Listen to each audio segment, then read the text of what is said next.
Sai Sanjeevani hospital, station road, Sitapur. Sitapur का पहला multi speciality hospital, जहां आपको जनरल फिजिशियन, हड्डी रोग, स्त्री रोग, जनरल सर्जरी, नाक कान गला और न्यूरो के डॉक्टर उपलब्ध हैं। साई संजीवनी में आयुष्मान कार्ड धारकों का मुफ्त इलाज और टीपीए कार्ड धारकों के लिए कैशलेस सुविधा उपलब्ध की गई है। हॉस्पिटल में आईसीयू, वेंटिलेटर, बाईपैप व डायलिसिस की सुविधा भी उपलब्ध है। Sai Sanjeevani hospital, station road, Sitapur. Sitapur के महमूदाबाद नगर पालिका अध्यक्ष पद के उपचुनाव के बाद वहां मतदान संपन्न हो गया। अब सबकी निगाहें मतगणना को लेकर लगी हुई हैं। सीधे हम आपको लेकर चलते हैं महमूदाबाद, जहां पर आपको बताएंगे हाल हमारे संवाददाता अर्पित शुक्ला, जो बताएंगे कि वार्डों में कहां सबसे ज्यादा मतदान हुआ है और कहां सबसे कम मतदान हुआ है, और जो मतगणना की तैयारी है वो कैसी चल रही है। 13 अगस्त को मतगणना होनी है। मतगणना से स्थिति स्पष्ट हो जाएगी कि किसके सर ताज पहनाया जाएगा और कौन इसमें हार का सामना करना पड़ेगा। अर्पित, जरा बताइए आप महमूदाबाद का हाल। पहले तो बताइए दर्शकों को कि जो वार्ड हैं, वार्डवार बताइए कि सर्वाधिक कहाँ मतदान हुआ है और सबसे कम कहाँ मतदान हुआ है। जी, कुल 53 बूथ रहे 25 वार्ड में सर, महमूदाबाद के नगर पालिका उपचुनाव में। और अगर ज्यादातर जो वोट प्रतिशत रहा है, ज्यादातर जो बूथों का वोट प्रतिशत रहा है, तो उसकी बात की जाए तो प्राथमिक पाठशाला चतुराबेहड़ कक्ष संख्या 1 में 74.75% वोट पड़ा है। दूसरे नंबर की बात की जाए तो प्राथमिक पाठशाला मालसराय कक्ष संख्या 1 में 72.51% मतदान हुआ है।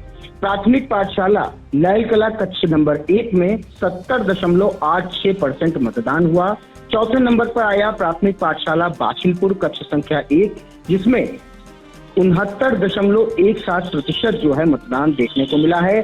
सिंगौली का 5वें नंबर की अगर बात की जाए, सिंगौली कक्ष संख्या 2 में 67.78% वोट हुआ है। छठे नंबर पर पीएस सिधौली कक्ष संख्या 1 में 65.93% वोट पड़ा है। पीएस रजुआपुर कक्ष संख्या 1 में 65.69% मतदान हुआ है। पीएस इचौली की बात की जाए तो कक्ष संख्या 2 में 63.44% वोटिंग हुई है। फिर चीनी मिल कार्यालय कक्ष 3 की बात की जाए तो 61.44% जो है वहां पर मतदान देखने को मिला है। तो वहीं 10वें नंबर पे बात की जाए तो गुलरामऊ पीएस कक्ष संख्या 1 में 61.31% मतदान हुआ है। ये 10 ऐसे जो बूथ हैं 53 बूथों में से जिसमें सबसे अधिक मतदान हुआ है। अब हम बात कर लेते हैं कि सबसे कम मतदान दर कहां पे आई है। तो सबसे पहले हम बात करेंगे पैगंबरपुर पीएस की, जहां पर 38% ही मात्र जो है वहां पर वोटिंग हो पाई है। रामकुंड कक्ष संख्या 2 की अगर बात की जाए तो 38.35% वहां पर वोटिंग देखी गई। राजकीय कन्या इंटर कॉलेज कक्ष संख्या 4 में 38.72% जो है मतदान देखने को मिला। राजकीय कन्या इंटर कॉलेज कक्ष संख्या 3 में 39.33% जो है मतदान देखने को मिला।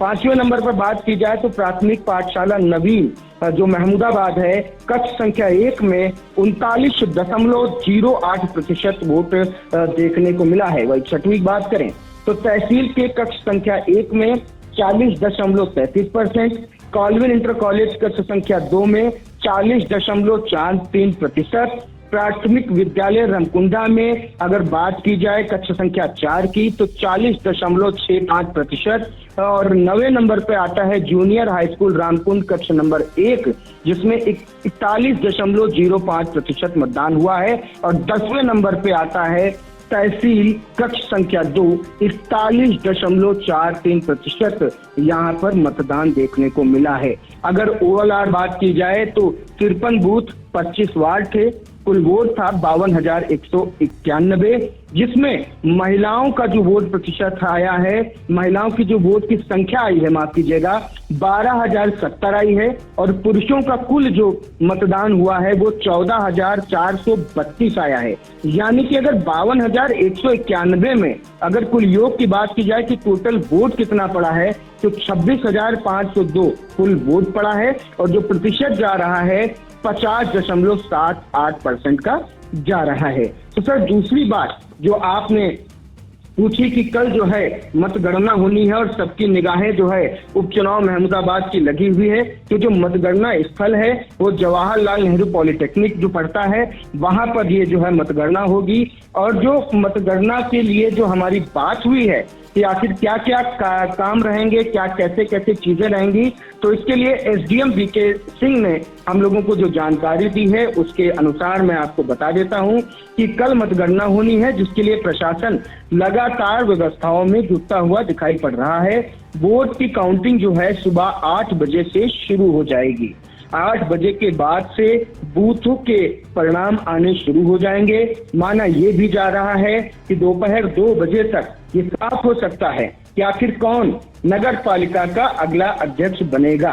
फिलहाल प्रशासन ने जो है स्ट्रांग रूम बना लिया है। मैं मौके पे गया था, मौके के विजुअल इंडिया अपने दर्शकों को दिखा भी रहा होगा। भारी फोर्स जो है वहां पर मौजूद है। जवाहरलाल नेहरू पॉलिटेक्निक पहुंच चुकी है। सीसीटीवी कैमरों के बीच मतगणना होनी है और जैसे कि वहां पे चूंकि जो प्रांगण है पॉलिटेक्निक, वहां पे भी हर एक कोने में पहले से ही सीसीटीवी फुटेज कैमरेज जो लगे हुए हैं और वैसे भी जो कोर्ट का जो आदेश है तो उस हिसाब से भी जो है सीसीटीवी कैमरों के बीच मतगणना होनी बताई जा रही है।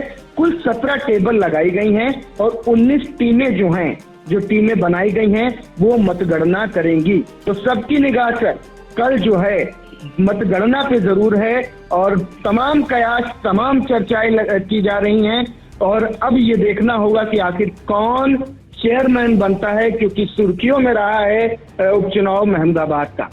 बिल्कुल, महमूदाबाद का चुनाव सुर्खियों में रहा है और यहाँ पर नगर के लोग किसको चेयरमैन चुनते हैं ये 13 अगस्त को तय हो जाएगा।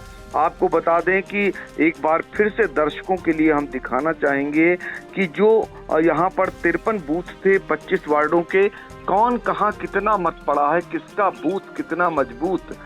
चूंकि बहुत सारे लोग ऐसे में ठेका ले लेते हैं कि हम अपने बूथ को जिताकर भेजेंगे, तो ये साबित हो जाएगा कि वो जिताकर भेजते हैं कि या फिर हराकर भेजते हैं। ये तो मतगणना से क्लियर हो जाएगा। इंडिया के स्क्रीन पर वो पूरी सूची आप देख सकते हैं जिसमें 53 वार्ड जो कहां पर कितने मत पड़े हैं उसको हम दर्शकों के लिए एक बार दिखाना चाहेंगे कि वो सूची बाकायदा आप देख लें ताकि आपको पता हो जाए। इसी सूची के आधार पर लोग गुणागणित लगा रहे हैं कि कौन इसमें जीत रहा है, कौन हार रहा है। ये पूर्वानुमान है मतगणना होने से पहले का, क्योंकि सूची इंडिया के पास है जो ये आरओ के माध्यम से ही सूची हम तक आई है, जानकारी आई है कि किस वार्ड में कितने मत पड़े हैं। तो चलिए अब ये भी जान लेते हैं अर्पित से कि अर्पित जरा दर्शकों को फिर से बता दीजिए कि जो प्रत्याशी थे यहाँ पर कौन कौन हैं और सबके यहाँ सब अभी तक तो सभी गणित लगा रहे होंगे कि हम जीत रहे हैं।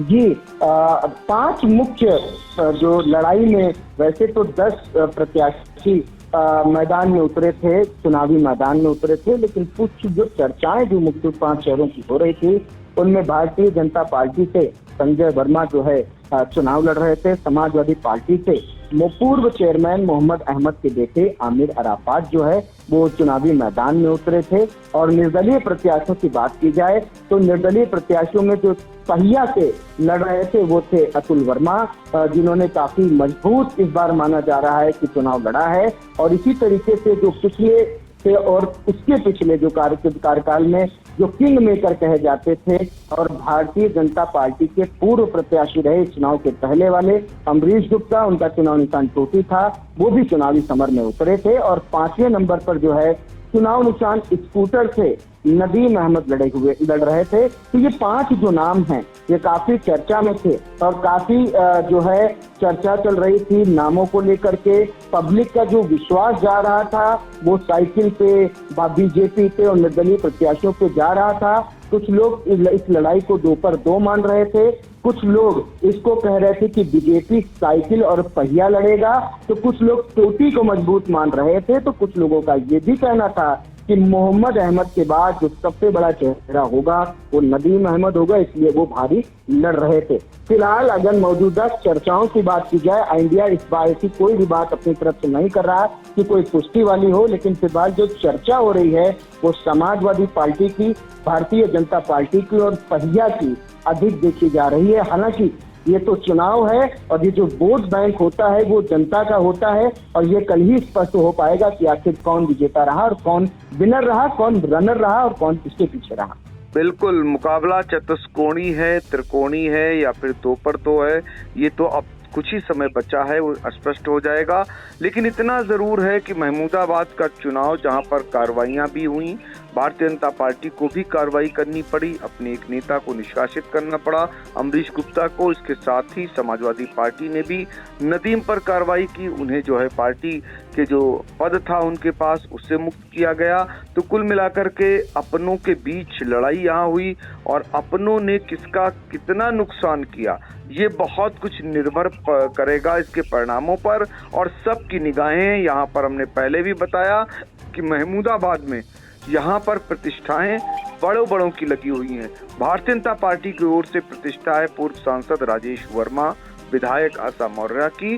तो समाजवादी पार्टी की पूरी तरीके से प्रतिष्ठा लगी है पूर्व मंत्री नरेंद्र सिंह वर्मा की। तो हमारी नजर रहेगी और दर्शकों के लिए हम करीब कोशिश करेंगे, जितने राउंड की मतगणना हमें मिलती जाएगी हम सबसे पहले सबसे विश्वसनीय तरीके से आप तक पहुंचाते रहेंगे। बशर्ते यदि मेरे चैनल को यानी आई इंडिया चैनल को आपने सब्सक्राइब नहीं किया है तो जल्द से जल्द कर लीजिए, क्योंकि मतगणना पर पूरी नजर रहेगी, हमारे साथी बने रहेंगे और आपको कोशिश करेंगे हर राउंड की, कौन आगे चल रहा, कौन पीछे चल रहा और कौन जीतता है कौन हारता है, ये सारी खबरें आप सिर्फ और सिर्फ आई इंडिया पर देखते रहिए।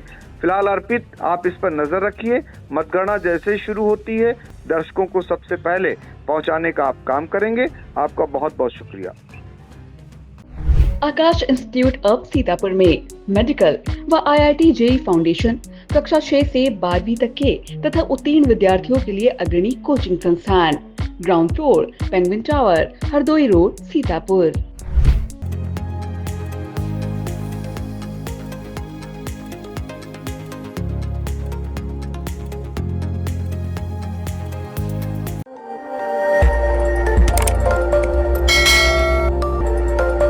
खबर आपकी, नजर हमारी। देखते रहिए आई इंडिया।